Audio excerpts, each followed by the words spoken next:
In 1979, a revolution topples Iranian ruler Shah Mohammad Reza Pahlavi, and with that, a monarchy of more than 2,500 years. Ich habe zunächst nicht an einem Umbruch geglaubt. That's the way authoritarian regimes fall. First gradually, and then suddenly. The Shah's mistake was to want to do too much too fast. Shah Mohammad Reza Pahlavi, Persia's last emperor, was a key figure in world politics in the second half of the 20th century.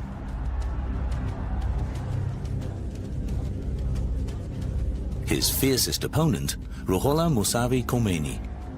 The Ayatollah becomes the bearer of hope for all those who are against the Shah. Die beiden sind tatsächlich Gegenpole, so wie ihr gesellschaftliches Bild, so auch ihre beiden Personen. They became very fierce antagonists, absolutely. And the Shah developed an almost obsession with them. Their rivalry lasted for almost their entire lives. In the end, the Shah is defeated, the Ayatollah is victorious, and with him, Islamic fundamentalism, a new challenge for world politics.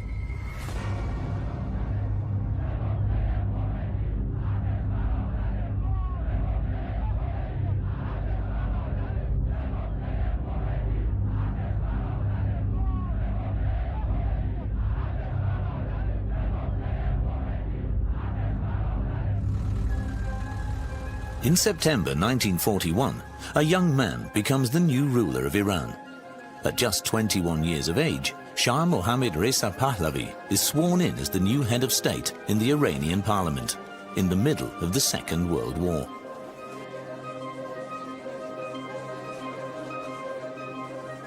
His father, Reza Shah Pahlavi, had remained neutral.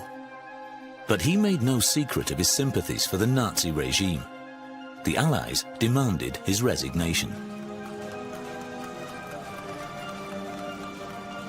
Since Hitler's attack on the Soviet Union, the British and the Americans depend on Iran for the transport of heavy war materials to Russia, for the fight against the German Reich.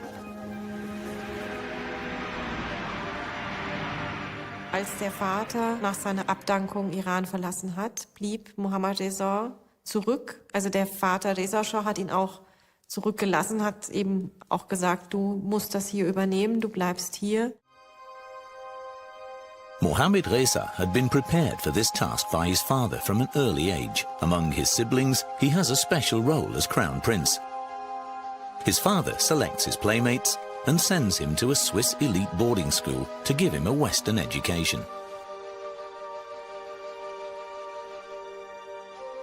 Finally, he tells him who to marry. It's the Egyptian princess Fawzia. With the arranged marriage between the two dynasties, the father wants to reinforce the Pahlavi's power in Iran. And he was a very, very powerful, charismatic figure who completely dominates the son's life. 300 kilometers southwest of Tehran, the oasis town of Khomeini is situated.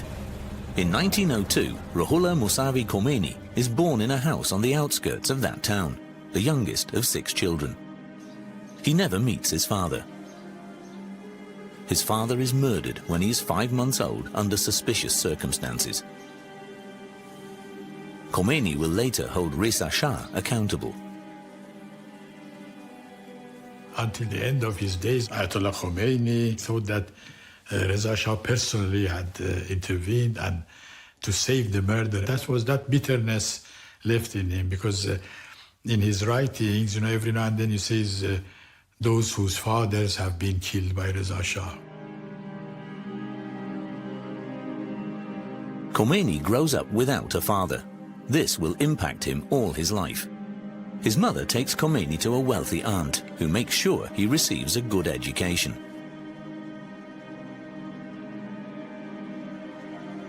At 5 years of age, Khomeini starts school. A village teacher teaches him how to read and write. He's a fast learner. Among his classmates, he's the most gifted. While others play, he studies and reads the Quran. Before Reza Shah was forced to abdicate, he had started extensive reforms in Iran. He wanted Persia to become a modern state. This included the fact that women were no longer allowed to wear a chador, the traditional veil. The clergy saw this as an assault on religious matters and protested. For Khomeini, who was studying Islamic theory of law by then, this was a fundamental violation of the principles of Islam. Khomeini war ein politischer Geistlicher, auch schon bevor er wirklich öffentlich auftrat. Kann man das auch festmachen an seinen Schriften. Also wir haben ein Traktat von ihm, Kashf al-Asrar, also die Enthüllung der Geheimnisse, heißt dieser Titel. Darin greift er sehr stark Reza Shah an. Reza Shah's abdication under pressure from the Allies must have been greatly gratifying for him. He demands that Iran will now be ruled according to Islamic law again. This demand doesn't have any effect yet. Reza Shah dies in exile in South Africa in 1944. If not before, now with his son transferring the body, all eyes are on the new Shah. People wonder how he will solve the conflict with the clergy, which he inherited from his father. So far, he'd been perceived as rather restrained by the public.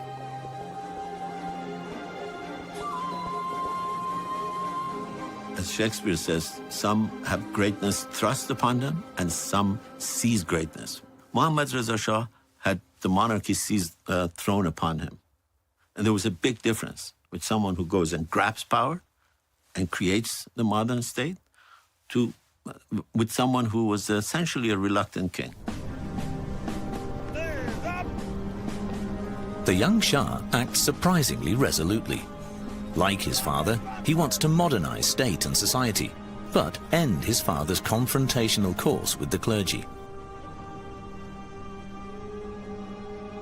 His subsequent opponent, Khomeini, now teaches Islamic theory of law. He finds a sympathetic ear in younger students who become radicalized. One group names themselves Fadaiyan-e-Islam. These martyrs of Islam are Shiite fundamentalists. They come from the ghettos of Tehran and demand the establishment of a theocratic state on the basis of the Quran. Any Western influence is to be banned. Women must wear veils in public again.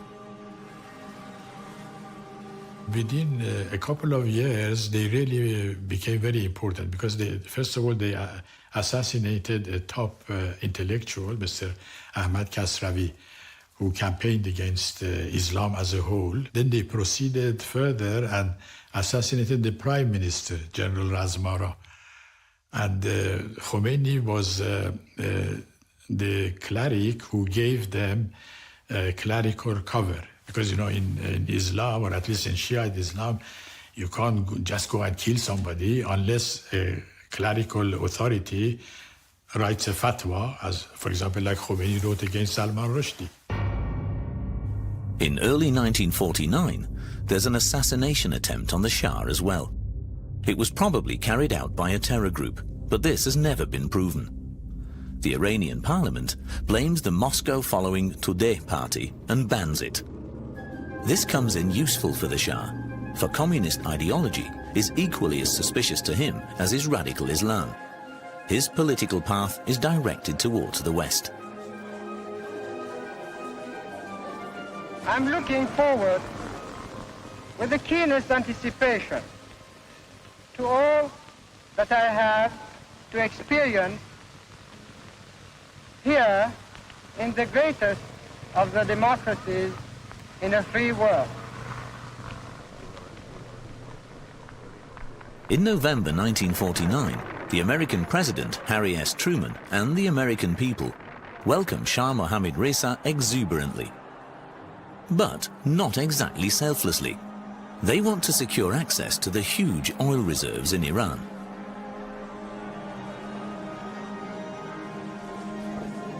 The Shah, on the other hand, needs support for his plans to modernize Iran from the bottom. He's interested in all technical innovations like the Hoover Dam. Not everyone likes his enthusiasm for the West. Das Land war total abhängig.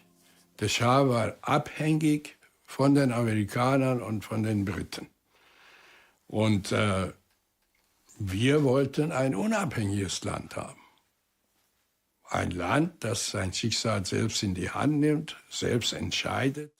Fantasy, myths, ancient beginnings. Elevate your historical exploration to unparalleled heights with a History Hits subscription. Don't miss out on our latest releases, where classicist Natalie Haynes travels to Corfu to unravel the story of the Gorgon Medusa, one of the most iconic yet misconstrued figures of Greek mythology. Join Jasmine Elmer as she dives into something that people have been obsessed with throughout history: dragons. Where did they come from? What exactly is a dragon? Finally, Dan Snow explores the ancient history of the Isles of Scilly and discovers burial grounds built thousands of years ago. Discover hundreds of hours of award-winning documentaries and ad-free podcasts with History Hit.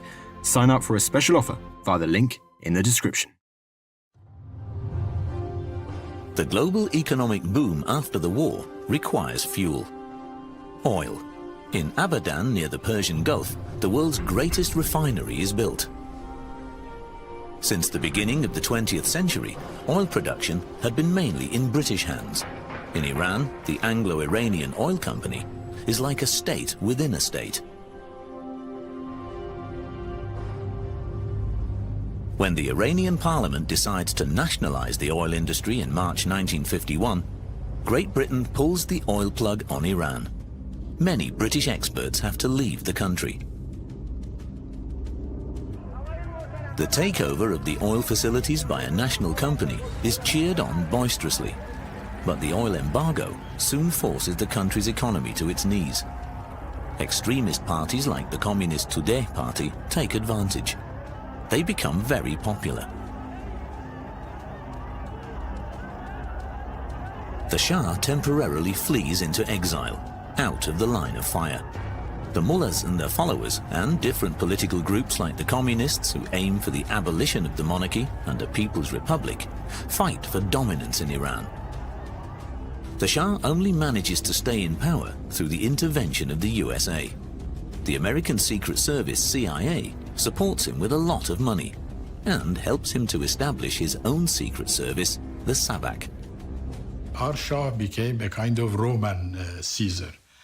Involved in day-to-day business, involved in day-to-day wars, and if, like the Roman Caesar, you become involved in day-to-day, like Julius Caesar, somebody will kill you. During this time, Khomeini doesn't make any public statements on political questions. He withdraws to his house in the holy city of Qom, where he lives with his wife and children.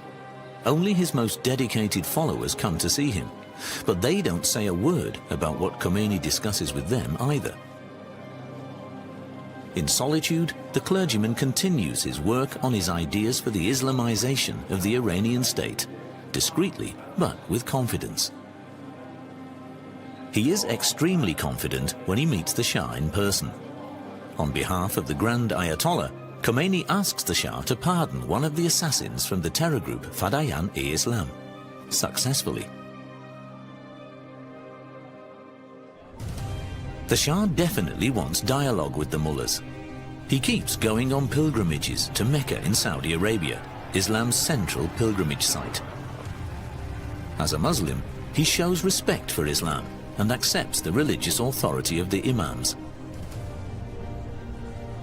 But such publicity performances always serve multiple interests. His religious feelings, I think, came from his mother. We know his mother was very religious. His father clearly was not. His politics towards religion has nothing to do with his religiosity. His politics toward religion has to do with his fear that the greatest threat to Iran will come from the communists, and that the way to fight the communists is by strengthening religion. And that's exactly what he does.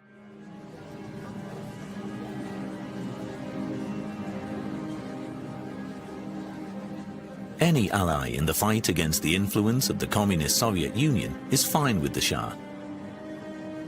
Therefore, he tries to win over the clergy, which was traditionally anti-communist and monarchist. It's a calculation which won't add up. he certainly thought that that ideological backing was religion. And that's, again, another mistake that he made. Religion, particularly as incarnated by the Shia clergy, could never have become the ideological framework on which to build modernization and Westernization. In December 1959, there are pompous festivities in Tehran. Tabloid reporters from all over the world fight for the best picture of Mohammad Reza Shah and Farah Diba.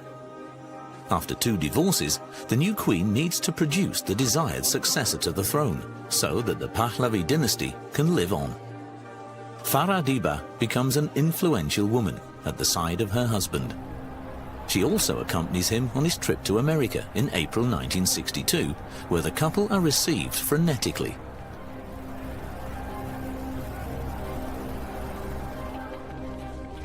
The Shah seeks to deepen Iranian-American relations with President John F. Kennedy.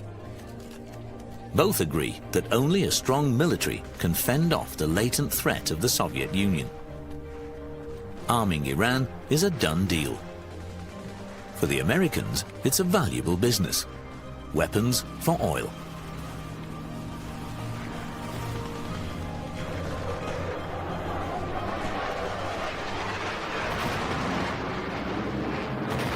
Die Amerikaner haben die modernsten Waffen dem Schah zur Verfügung gestellt, seine Militärs aufgebaut. Es gab unzählige militärische Berater im Iran.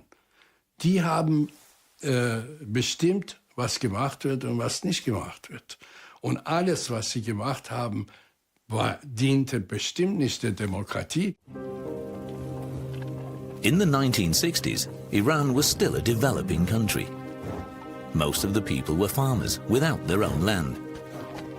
The land belonged to feudal masters and land barons, including a number of mullahs and religious trusts. On the 11th of January 1963, the Shah introduces an extensive program of reforms. He calls it the White Revolution. Its aim is to markedly improve the conditions of life for the people.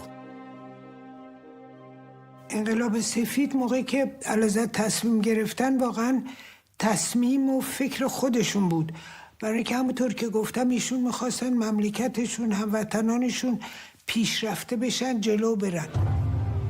A national referendum strengthens the ambitious program, which includes the abolition of the feudal system, privatization of state-owned companies, the fight against illiteracy, and the introduction of women's voting rights. Women are not allowed to take part in the referendum yet. However, they flock to the polling stations to demonstrate their approval. He wanted Iran to modernize. The White Revolution was intended to make Iran better. And it did. In many, many ways it did. It ended feudalism in Iran. That's not an easy thing to do. The starting point of the White Revolution was a land reform against the determined resistance of the clergy. The Shah hands over more than 500,000 hectares of land, an area twice the size of Luxembourg, to some 30,000 destitute families. یه دلیل این بود که فکر می‌کردیم، یعنی گفته می‌شد در اون زمان شایع بود که زیر فشار آمریکایی‌ها رژیم شاه این کار کرده، بنابراین این برای تامین کننده هدف‌های استعماری امپریالیستیه و به نفع مردم ایران نیست و یه چیز فرمایشی هست به دستور خارجی‌ها، به دستور آمریکایی‌ها. In order for children to learn reading, writing and maths, soldiers teach them in village schools. Adult farmers and nomads have to go back to school. The Shah involves all strata of the population in his campaign.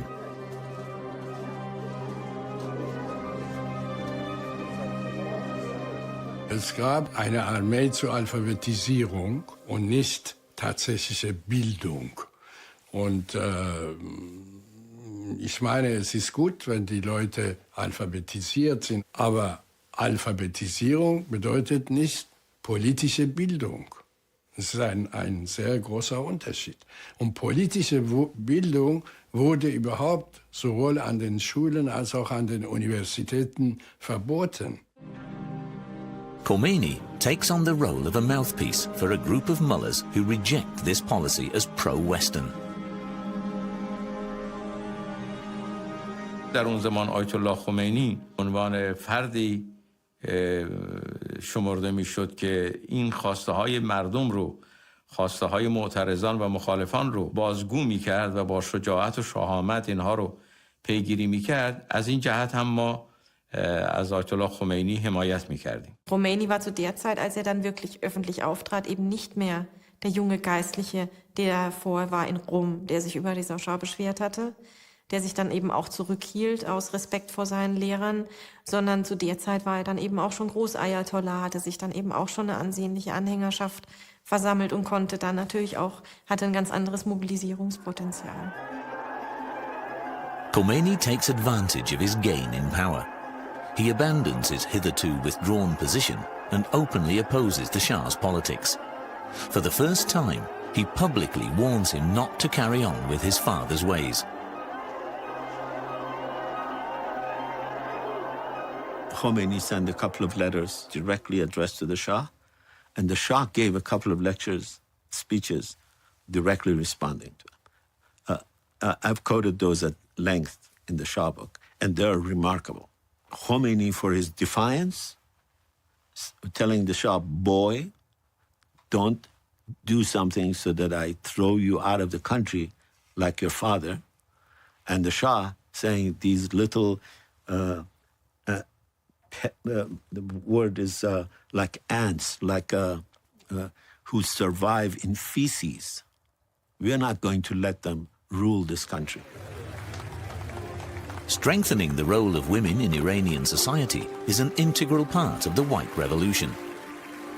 Iranian women grasped this opportunity to make public use of their newly acquired rights and the associated self-confidence.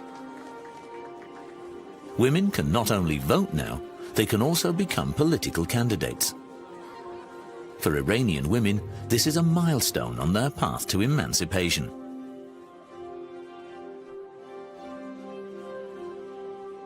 آزادی زنان که خیلی مهم بود، برصد حقوقی که زنان گرفتن بعد در مقایسه با خیلی ممالک اروپایی جلوتر بود. But there was a lot of resistance, and the first revolution in '63 happened, led by Khomeini, happened specifically on this particular item of the voting decree.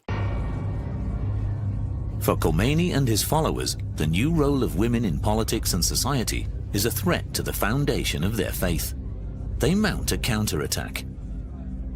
Khomeini denounces corruption, state violence, and the torture used by the state's secret service SAVAK. He threatens the tyrant of our time in a speech with a black reaction to the White Revolution. Khomeini war der Einzige, der sehr radikal damals gegen den Schah sich geäußert hat. Er hat ihn gedroht, dass er ihn als einen sündhaften Menschen, religiös sündhaften Menschen darstellen würde. Und er hat gedroht, einen Aufstand gegen ihn zu organisieren. There are demonstrations and counter-demonstrations. The Shah deploys the military to the holy city of Qom. Blood is shed. Khomeini is arrested and sentenced to death. Thanks to the pleading of numerous clerics, the sentence is changed, and Khomeini is exiled to Najaf in Iraq. In the meantime, the implementation of the White Revolution is more difficult for the rural population than expected. The farmers now have their own fields to till, but they often lack seeds, water, and modern agricultural machines.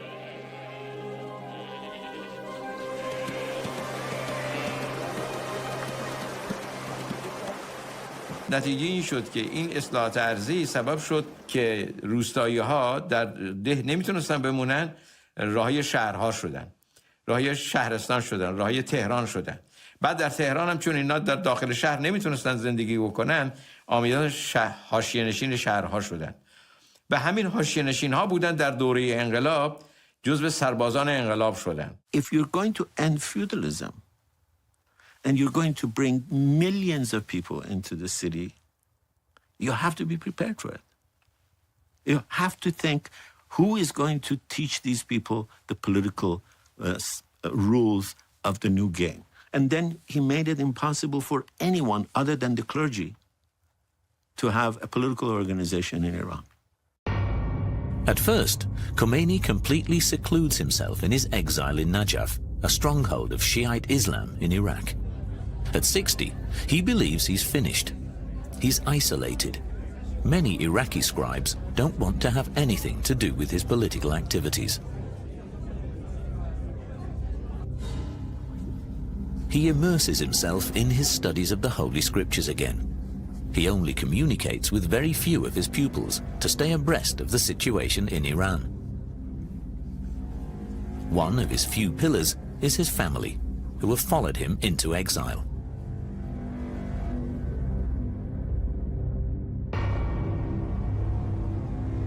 He was this distant figure, very little interest in anything other than his mosque and his books.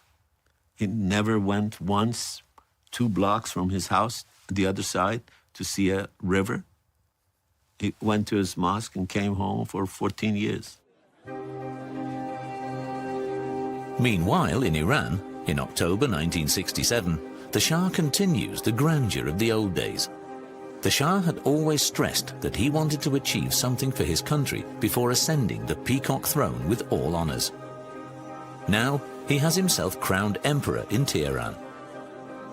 The clergy supports him. The Shah has always factored the clergy into his public appearances. He knows how important it is, especially for the ordinary people, to reference the religious foundation of the ruling dynasty. Now it seems he has arrived. He is the Shahanshah, the King of Kings.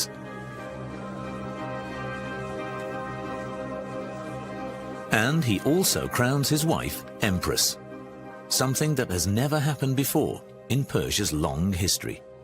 همیشه میگم موقعی که حضرت تاجو به سر من گذاشتن مثل که تاجو به سر تمام زنان ایران گذاشتن و خب در تاریخ مملکت ما خیلی مهم بود این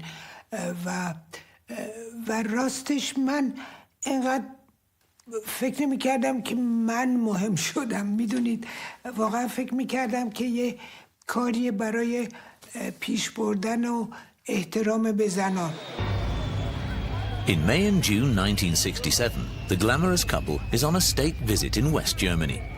They are welcomed by Federal President Lübke and Federal Chancellor Kiesinger. The visit mainly serves economic interests. The Shah visits the big steel companies along the Rhine and Ruhr rivers because he needs support for the industrialization of his country, for instance with the construction of new reservoir dams for the irrigation of farmland. It's a lucrative opportunity for the German economy. Man hat das Potenzial des Marktes gesehen. Die Banken waren auch beteiligt und daran interessiert, als Finanzier für derartige Dinge in Frage zu kommen, sodass das eigentlich ein Geben und Nehmen war. When the ruling couple visits the German opera in Berlin, the ugly face of the Shah regime is revealed. Members of his secret service SAVAK attack demonstrators who are protesting against suppression and torture in Iran. The situation escalates. The visit of the Shah and the protests against his politics mark a turning point in the history of West Germany. In Tehran, the Shah's monument, which Faradiba had commissioned, is meant as an architectural expression of the new modern identity of the empire. In the old imperial city of Persepolis, on the other hand, the Shah commemorates the Persian Empire's 2,500 years of history with an ostentatious celebration. In 1971, the biggest party in the world is held in the middle of the desert. Monarchs, heads of state, and dictators attend. The population is not invited.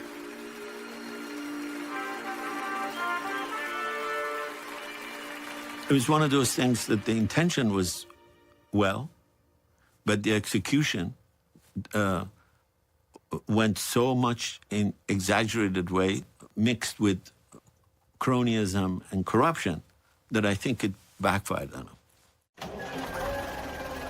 In order to lead the White Revolution to success, the Shah upgrades the technology of the country with the help of capital assistance from abroad. He invests billions in electrification and numerous other industries. He wants Iran to get in with modernity and become great again, just like the Persian Empire was historically. I think that our country in the next 10 years will be what you are today. In the next 25 years, according to other people, I'm not saying that, will be among the 5 most prosperous countries of the world. To this end, the Shah also invests in nuclear energy. US, American and French companies want to do this lucrative deal. In the end, however, it's West German businesses who signed the deal with Iran.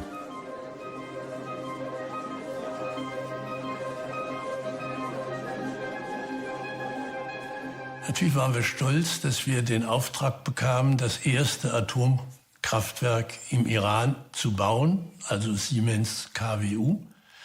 Auf der anderen Seite habe ich mich natürlich gefragt, warum baut ein Land, das unendlich viele Energiereserven, Öl und Gas hat, warum bauen die überhaupt ein teures Atomkraftwerk? Einmal spielte natürlich für die deutsche Wirtschaft auch der Opportunismus eine Rolle. Wir waren interessiert zu liefern oder zu investieren. The motivation came from the necessity of his time, whether we like it or not. Modernization is to a large extent Westernization. You can't modernize without Westernizing. The capital, Tehran in particular, opens itself up to the cultural lifestyle of the West and becomes a modern metropolis. Veiled women are now hardly to be seen anywhere in the town. Young people are allowed to travel without restrictions and educate themselves. They enjoy all the advantages of a cosmopolitan city and show no inhibitions. On the other hand, the political power structures don't change at all. They remain traditionally monarchist and tailored to the Shah.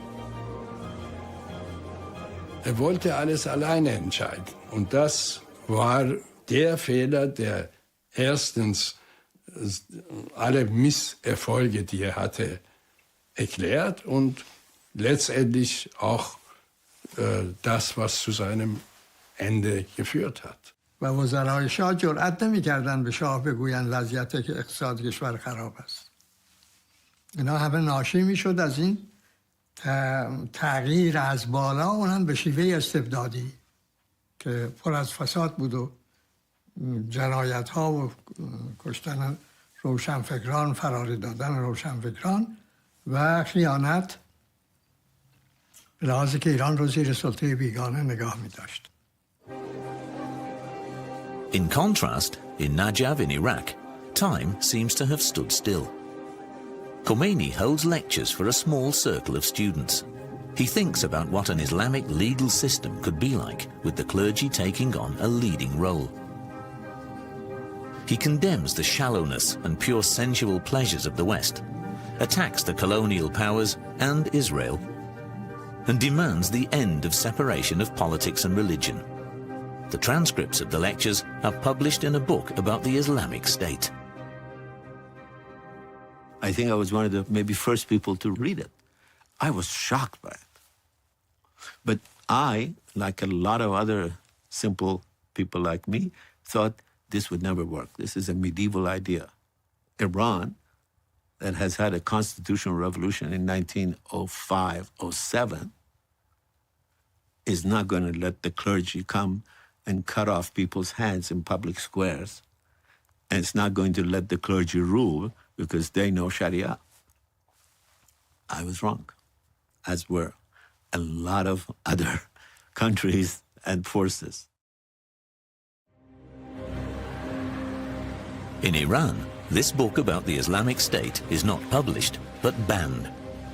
They want to prevent the radical ideas and theological demands of the Shiite cleric from spreading. But the censorship only increases the fascination Khomeini's book holds for the opponents of the ruling class. کتاب ولایت فقیه ایشون رو چند سال پیش از پیروزی انقلاب من خودم بارها عرض کنم که تو شهرستان ها بردم، جاهای مختلف بردم، دادم به دست افراد و البته این در حالی بود که اگر واقعا این کار ما به دست ساواک میرسید، ساواک متوجه میشد، خیلی به اصطلاح برای ما سنگین تمام میشد، گران تمام میشد، ولی در این حال ما این کار انجام میدادیم.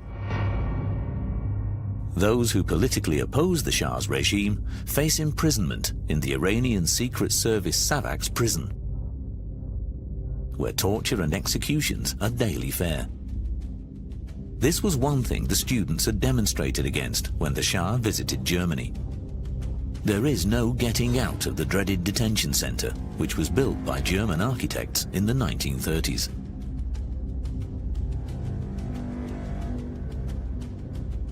Iranian politicians who are active today, like the current supreme religious leader Ali Khamenei, were imprisoned there during the reign of the Shah. Did they do bad things? Absolutely. Did they torture people? Absolutely. You can't forget that they actually did torture people. They tortured a lot of people. They executed a lot of people.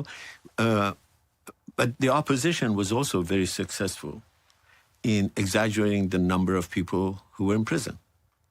We used to say in the Confederation that there are hundreds of thousands of prisoners in Iran. The actual number was about 4,000. Dissent, or worse, resistance, had no place in the Shah's regime. There is no open political dialogue on the country's social and political development. The parties, from left to right, are mostly silenced. The opposition has fled abroad or is imprisoned. The Shah's autocratic regime results in him losing contact with the people in his country more and more.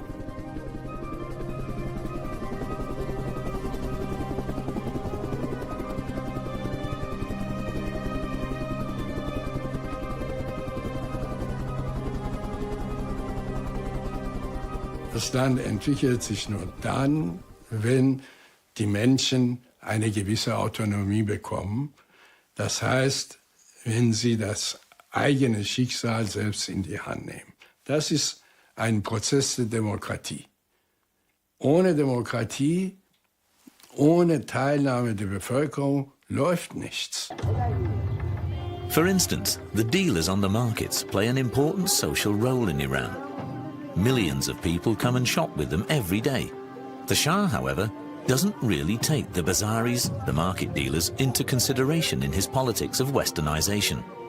Department stores, chain stores and supermarkets like the ones you can find in the West threaten their livelihood. The Shah doesn't realize the consequences of his policies and how many enemies he creates for himself with them. Die iranische Revolution war ja erstmal per se keine rein islamische Revolution, sondern vereinte eben ganz unterschiedliche Kräfte, die eben auch in der iranischen Geschichte sehr stark waren. Deshalb würde ich das nicht reduzieren wollen auf so eine geistliche Opposition gegenüber dem Pahlavi-Staat. Tehran in particular, with its modern high-rise buildings, becomes the symbol of this belief in progress. But many people can't keep up with the Shah's pace. So they turn to that institution which is familiar to them and which gives them security in their insecurity. It completely went after the left, whether it was the left that was dependent on the Soviet Union or whether it was the social democratic left. The only people who were allowed to build mosques, build schools, teach their own cadres were the religious folks. And you bring millions into the cities, in shanty towns, concentrate them, made them easy to mobilize, and allow the clergy to be the only one who's active there. And then people are surprised that the revolution was won by the clergy. The Shah has many mosques renovated in the 1970s. The number of Quran schools also rises immensely. This way, he wants to assure the clergy how important Islam as an essential foundation of Iranian society is to him, despite focusing his politics on the West. With his public appearances and his annual pilgrimages to the city of Mashhad, which is one of the 7 holy cities of Islam, he hopes to keep the clergy securely on his side.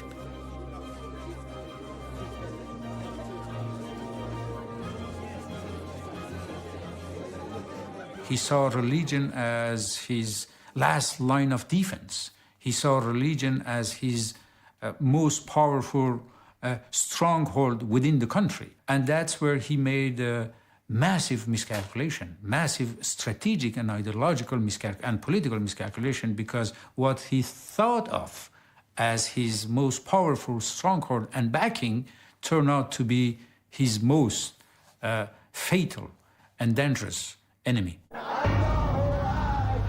The first protest marches against the Shah take place in Qom in 1978. The reason is a defamatory article against Khomeini, which is published in a big Iranian daily newspaper. The article accuses him and the clergy of counter-revolution. His followers organize a demonstration of support. It was the fast-moving revolution. Maybe it is the fastest revolution in human history, because everything happened within 4 months. With every passing day, the resolve of the Shah's regime to stay in power was weakening, and the resolve of the opposition to demand his removal was increasing. There were fatalities during this demonstration in Qom. According to Islamic custom, the dead are commemorated every 40 days. Soon, hundreds of thousands take to the streets. Each time, there are more of them. The Shah wasn't anticipating this kind of resistance. It catches him and his regime completely off guard. The growing power of the streets paralyzes him. On August the 19th, 1978, an arson attack on Cinema Rex in the oil city of Abadan kills 422 people. The opposition blames the Iranian Secret Service and the Shah. Later on, there's a growing body of evidence for the clergy being behind the attack, with Khomeini as the mastermind in the background. After Cinema Rex, it was a different story, both in magnitude, in the anger, and in the slogans. For the first time, I heard thousands of people say death to the Shah. That would have been unimaginable in '77. The protest of the masses turns into open violence. Tehran is ablaze. The military intervenes. On the 8th of September 1978, a day which will go down in Iranian history as Black Friday, 64 people are killed on the central Jaleh Square. The opposition claims there were 15,000 deaths. A general strike ensues, paralyzing the country.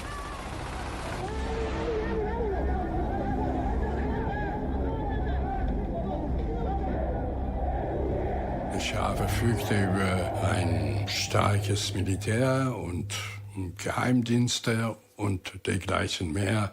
Also alle Instrumente der Macht hatte er in der Hand. Deswegen haben viele gedacht, auch so wie ich, erstmal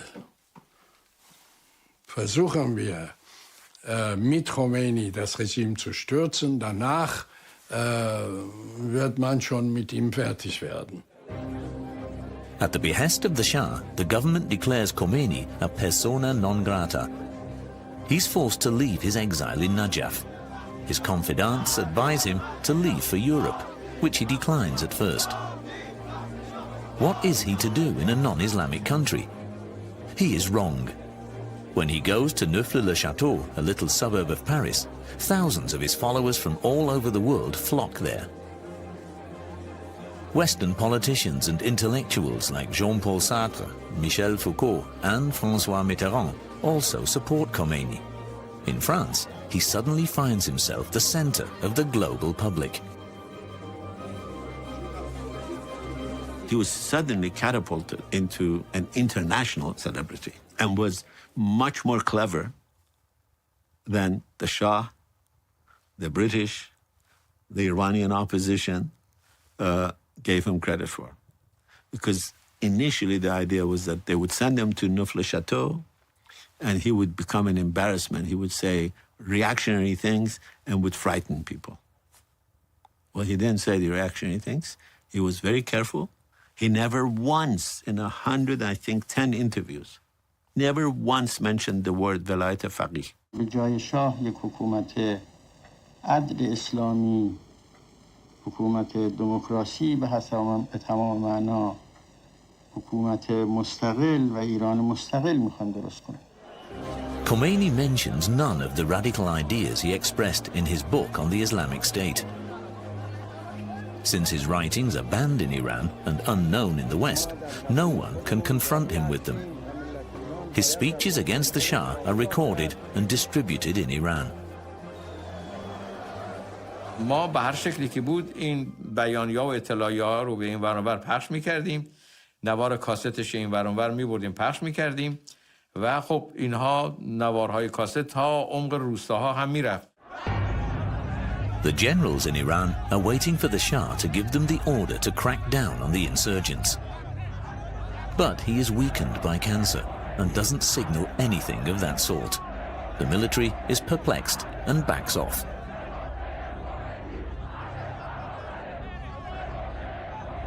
When the soldiers stop shooting at the people put flowers in their guns and give them pictures of Khomeini. They celebrate their new leader. In a televised appeal to the Iranian people, the Shah wants to change tack one more time. من نیز پیام انقلاب شما ملت ایران را شنیدم. تضمین می‌کنم که حکومت ایران در آینده بر اساس قانون اساسی، عدالت اجتماعی و اراده ملی و بدور از استبداد و ظلم و فساد خواهد بود. He looked weak. He looked absolutely despondent. He couldn't read the text. And the point that he was saying is that I have heard, that's the famous phrase, I have heard the call of your revolution and give me another chance. And people saw it rightly as a sign of his weakness. If ever there was a sign that he is not going to be able to master the situation, that was, to me, the speech. The crisis in Iran also causes ripples at international level. French President of State Giscard d'Estaing invites the German Chancellor Helmut Schmidt, US President Carter and British Prime Minister Callaghan to Guadeloupe for a conference. Here, they decide on the fate of Iran. Nos entretiens ont fait apparaître un double objectif, accroître la sécurité et réduire les tensions dans le monde. Il nous est apparu que la reconnaissance légitime des réalités du monde contemporain doit s'accompagner de la poursuite des efforts pour améliorer les relations internationales. This means that the Western powers drop the Shah and his regime. On the 16th of January 1979, the Shah and his family leave Iran. The Shah expects the crisis to be over soon so that he can return. It turns out to be a farewell for good. و هیچ وقت فراموش نمی کنم اشکایی که در چشمانشون بود که موقعی که می رفتیم و اون افسری که خودشو به پای علیزت انداخت. The Shah was a good king for the time of peace. He wasn't a good king for the time of big trouble. He was really a double personality. When he felt strong, he was extremely self-assured, and the first signs of weakness made him very, very timid. There was no other figure. Mr. Khomeini became the point of union. 14 days later, on the 1st of February 1979, Khomeini flies from Paris to Tehran. No one knows how this journey will end. Will the Shah's military force the plane to turn back or even shoot it down to prevent Khomeini from returning? خب این کسی که وارد هواپیما میشود با وجود این خطر با خیال آسوده وارد نمیشه به هواپیما. طبیعتاً دل نگرانی دارد. آقای خمینی هم چیزی ظاهر نمی‌کرد که دلخوره داره. ولی قاین آقایی بشر دیگه. او هم این دلخوره رو می‌داشت. After 14 years of exile, Khomeini now steps onto Iranian soil again. Millions of people frenetically celebrate his return. After 2,500 years, the Persian monarchy has outlived its usefulness. Khomeini is received as the new savior. No one has any idea of the consequences which the Islamic Revolution will have for the Iranian state.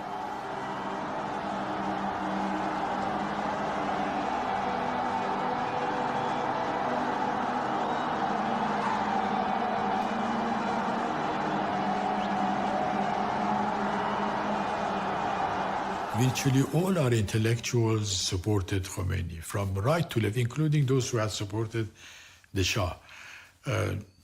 All our big business, our big tycoons, our billionaires, they all supported him. So he had created a degree of unity among all these different factions in Tehran, which was impressive. Khomeini's first visits are to the Behesht-e-Zahra cemetery on the outskirts of Tehran, where the victims of the Shah regime are buried, and to the holy city of Qom, where his resistance began many years before.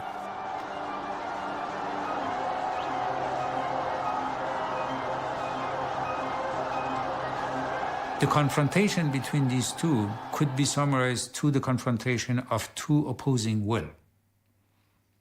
And in such a confrontation, it is always the stronger will that will win, and that's exactly what happened in Iran.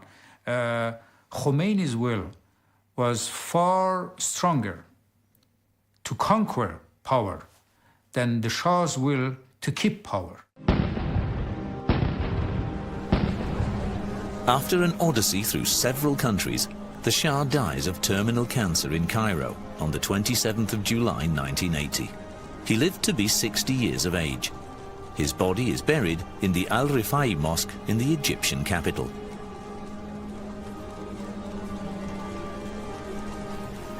Ayatollah Khomeini dies of a heart attack on the 3rd of June 1989 in Tehran. His resting place is a mausoleum. During his 10-year reign, he implemented his ideas of an Islamic revolution with uncompromising vigor and turned Iran into a theocracy, thus setting a dynamic in motion which even today keeps the world in suspense.